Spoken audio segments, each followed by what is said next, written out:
I grew up in a cream-color house on Cedar Ridge Lane in Asheville, North Carolina. People used to describe it as charming, the kind of place you would expect to see on a holiday card. The tall oak trees cast soft shadows over the yard. The porch wrapped around the front like a lazy smile. The windows always looked polished, even when life inside them was anything but peaceful. I spent 29 years trying to convince myself that the house was a home. Somewhere deep inside, I knew it was not. I was a supporting character in a family that never hid who the favorite was. My name is Elena Morgan. I was the one who filled in every gap my family created. When Dad's small construction business fell behind on payments, I covered the bills without being asked. When Mom needed dental work and had no insurance, I used my savings. When my younger sister Harper wanted to move to Charlotte for a new life she claimed she deserved, I paid her 2 months of rent. I ironed out every wrinkle that appeared in their lives. I did it quietly because peace mattered more to me than credit. But peace never stayed long in that house. The moment one of them walked in, it slipped out the back door. Everything changed on a quiet evening in late spring. Mom had called earlier that day, telling me she needed to talk about something important. Her voice was sweet, too sweet, the kind she used only when she needed money. I almost said I was busy. I almost protected myself. But old habits ran deeper than sense, so I drove 2 hours from my condo in Raleigh to Asheville, hoping maybe for once they would see me as more than the person who fixed everything. When I stepped inside the house, the air felt heavy. The kitchen lights were dim, and the smell of roasted chicken drifted through the rooms.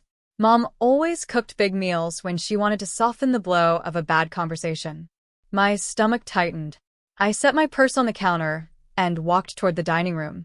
That was when I heard my name. I froze. Mom's voice was low but sharp. She does not need anything. She already has her condo and her savings. Everything should go to Harper. My breath caught. I leaned closer to the wall, without meaning to. Dad's voice followed.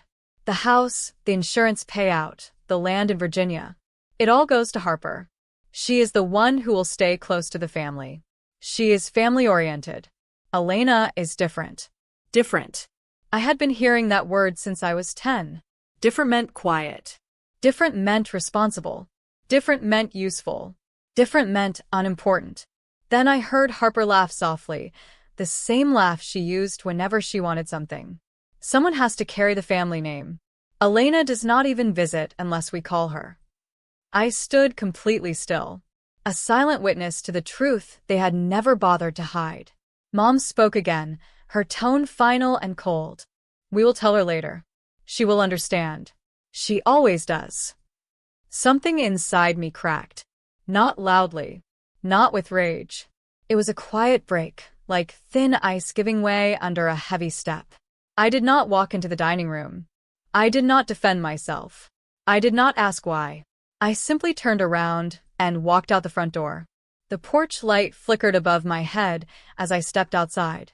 I looked back at the house where I had spent my entire life trying to earn a kind of love that was never given freely. For the first time, I felt nothing. No attachment. No guilt. No hope. Just an empty, echoing calm. I sat in my car for a long moment before driving away. My hands were steady on the steering wheel. My heartbeat was even. It felt strange, almost unreal, to be so calm after hearing something so cruel. But something in me had shifted. Maybe it had been waiting to shift for years.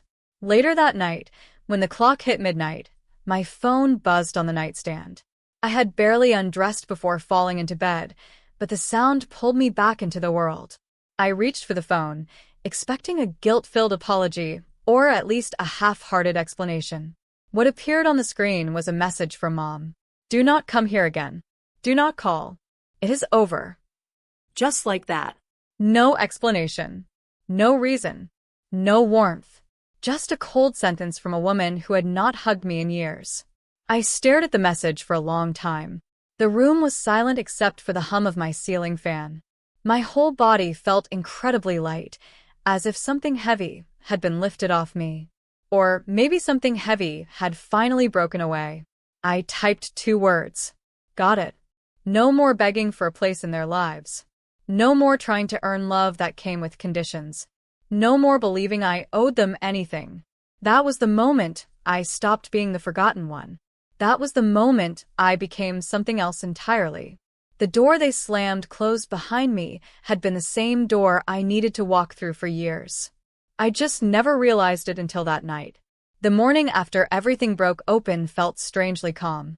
I woke up in my Raleigh condo, a quiet two-bedroom home I had bought for $310,000 after years of working late nights and saving every spare dollar. Sunlight spilled across the hardwood floors, soft and warm, the kind of light that usually made me feel grateful to have built something of my own. But that morning, my chest still felt tight. It was the same feeling you get when you try to breathe through a knot in your ribs. I walked into the kitchen and made coffee the way I always did, slowly and deliberately. For a long moment, I stood at the counter staring at the rising steam. Then I sat at the dining table and picked up my phone. No missed calls. No texts. Not even a half-hearted apology. A part of me had expected that. For years, I had been the one who reached out first. I was the one who asked if they needed help with groceries or bills or rides to the doctor. I had been the family safety net, the permanent backup plan they kept tucked behind their pride. They never thanked me. They never checked on me. But they always accepted whatever I offered. Now, after hearing them decide that I deserved nothing, the pattern became painfully clear. It was not love they depended on. It was my labor, my money, and my silence. But something inside me had shifted. I felt a strange calm, the kind that settles on the surface of a lake right after a storm. Everything had been said. Everything had been revealed. Their message telling me to stay away had closed a door I never dared to shut. I opened my laptop and pulled up my financial documents. For the first time, I looked at them with honest eyes. A knot formed in my stomach as I clicked through each record. All the things I had been quietly paying for over the years appeared in a long, uncomfortable line. Dad's credit card payment, $425 every month. Mom's car insurance, $118 every month. Harper's leftover student loan payment, $312 every month. The property tax on the Asheville house, $3,200 every year. I stared at the total and felt something inside me twist. I knew I helped them. I had not realized I had become their financial foundation. Somewhere along the line, I stopped being a daughter and became their safety rope. And the moment I stopped being useful, they cut the rope themselves. For the first time in my life, I allowed myself to do something I had always been too scared to do. I canceled everything. I opened my banking apps and turned off every auto debit connected to them. I removed myself from shared accounts. I closed the credit card they used whenever something came up. I stopped paying for Harper's loan. I stopped supporting a house I no longer had a place in. I did not send a warning.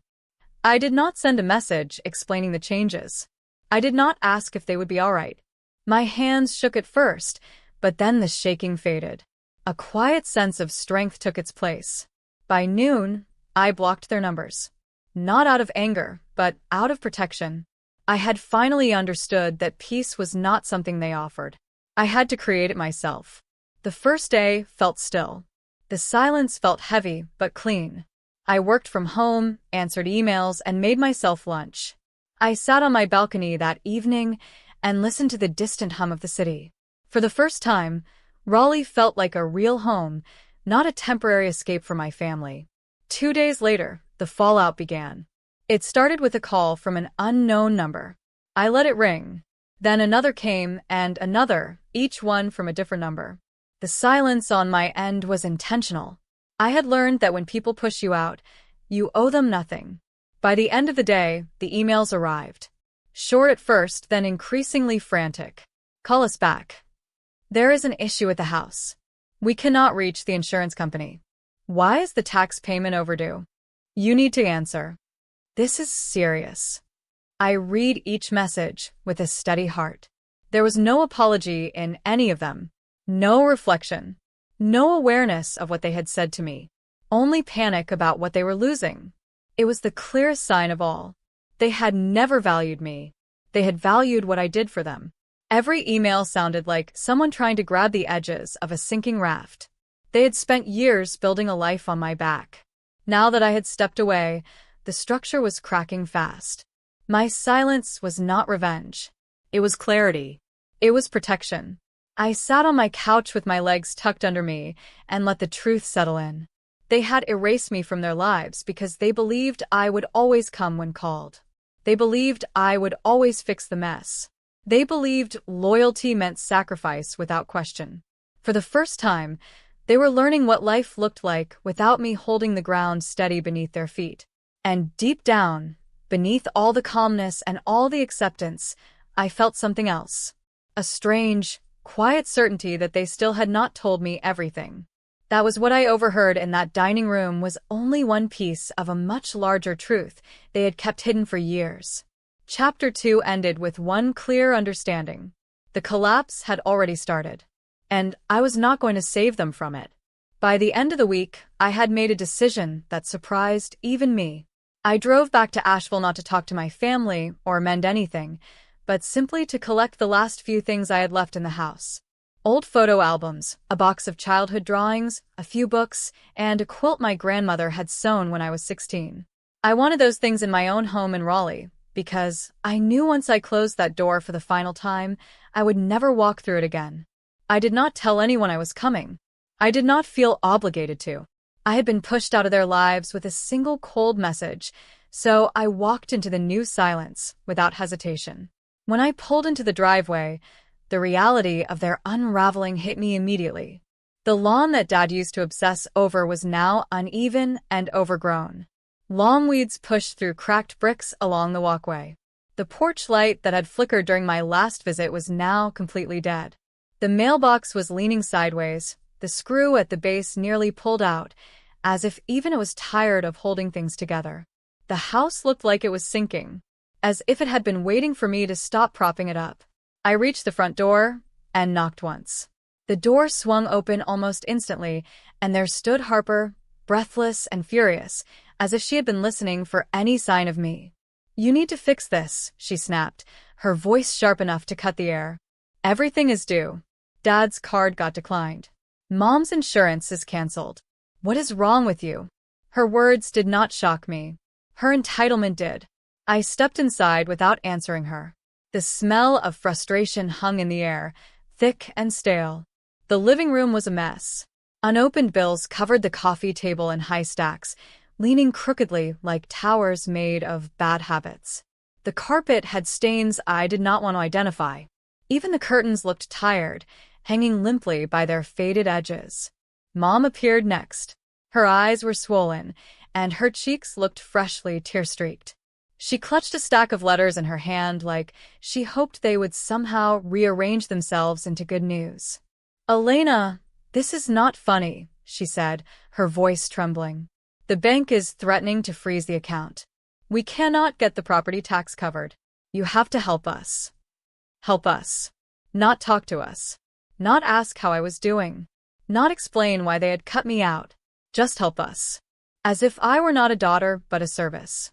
Dad came down the stairs, rubbing his forehead, sighing deeply like he was the victim in all of this. "We did not mean what we said that night," he insisted. "Things came out wrong. You know how families are." I let out a single quiet laugh. No. "I know how this family is." All three of them shifted uncomfortably. No one wanted to face the truth they had created. I walked toward the hallway and paused. My voice came out calm, steady, almost cold with clarity. "Why did you cut me out of everything? Why did I hear you promise the house and the land and all the money to Harper?" Silence fell on the room like a heavy blanket. No one met my eyes. The only sound was the distant hum of the refrigerator. Finally, Dad spoke. "Harper needs more support," he said slowly. "Her life is not as stable as yours. You have your job in Raleigh.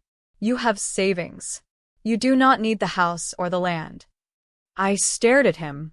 "And you think I did not earn anything?" His mouth opened, but no words came out. Mom looked away. Harper folded her arms and glared at the floor. There it was. The truth sat quietly in the room like a stain that would not wash out. They did not erase me because I was different. They erased me because I had become useful. Useful enough to drain. Expendable enough to discard. And now that usefulness was gone, Mom took a shaky step forward. Please, Elena. Just pay the tax for this year. We are trying to figure everything out. The past week has been difficult. You cannot just leave us like this. A week. 1 week of struggle, and they were already falling apart. I had spent years struggling quietly, and they never saw a thing. No, I said simply. You will need to figure it out yourselves. Mom's mouth opened in disbelief. Dad's face turned pale. Harper let out a harsh breath, as if she could not believe I had spoken to them that way.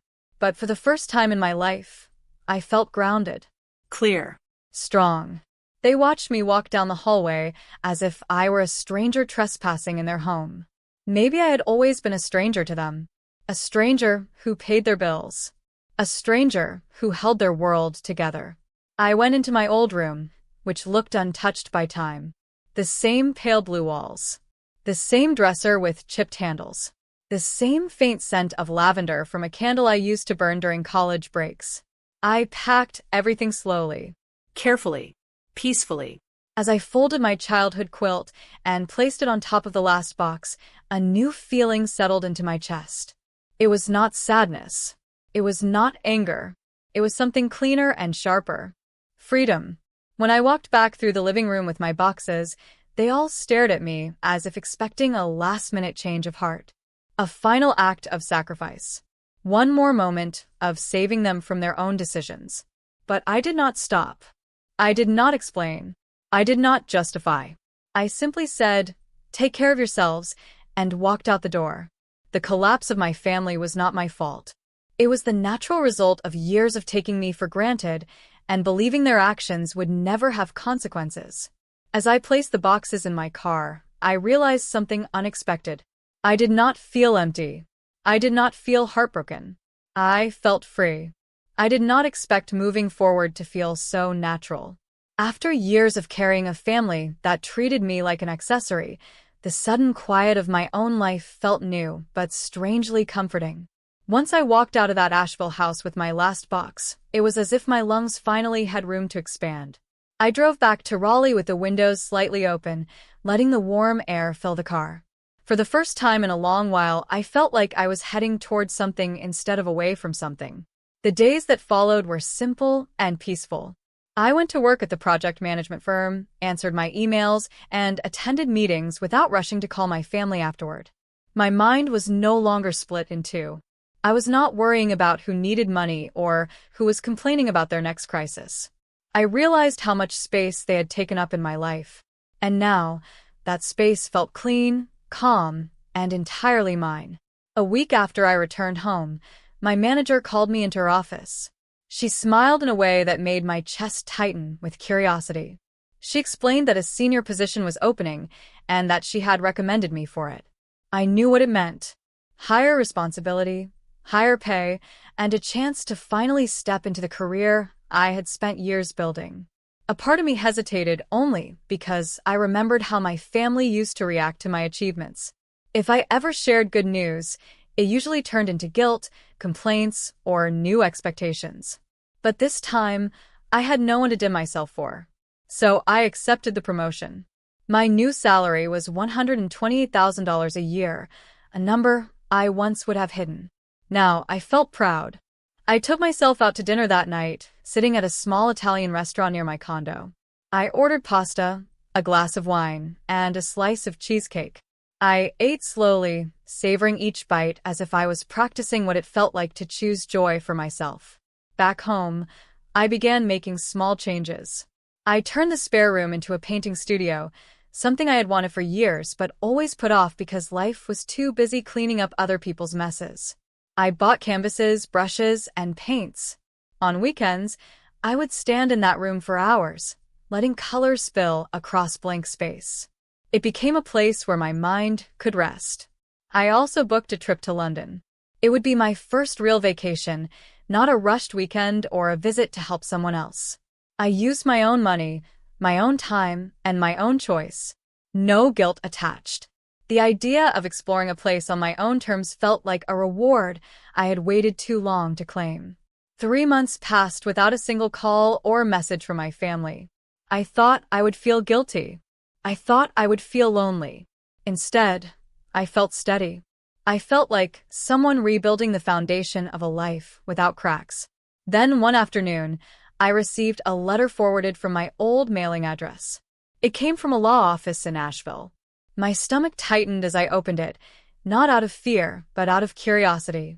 I already knew whatever was inside was not my burden anymore. The letter explained that the Asheville house had gone into foreclosure. No payments had been made for months. The land in Virginia, which my parents treasured as if it were gold, had been sold in a rush for far less than its value. And the insurance payout, the one they had argued so fiercely over, had been denied because the premiums had not been paid on time. In one short letter, I learned what had taken them years to build had fallen apart in weeks. It should have hurt. It should have made me feel heavy. But I felt something entirely different. Relief. Not because they had lost everything, but because I finally understood something important.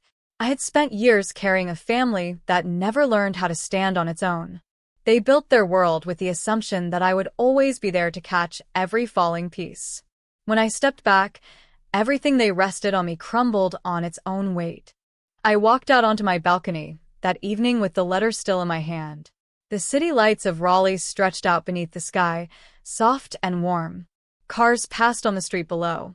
People laughed from nearby patios. Life moved forward around me, gentle and unbothered. I sat down on my balcony chair and let the quiet settle into me. For the first time in my life, I understood what independence tasted like. It tasted like space, Like calm. like truth, like finally belonging to myself. People often say that family is everything.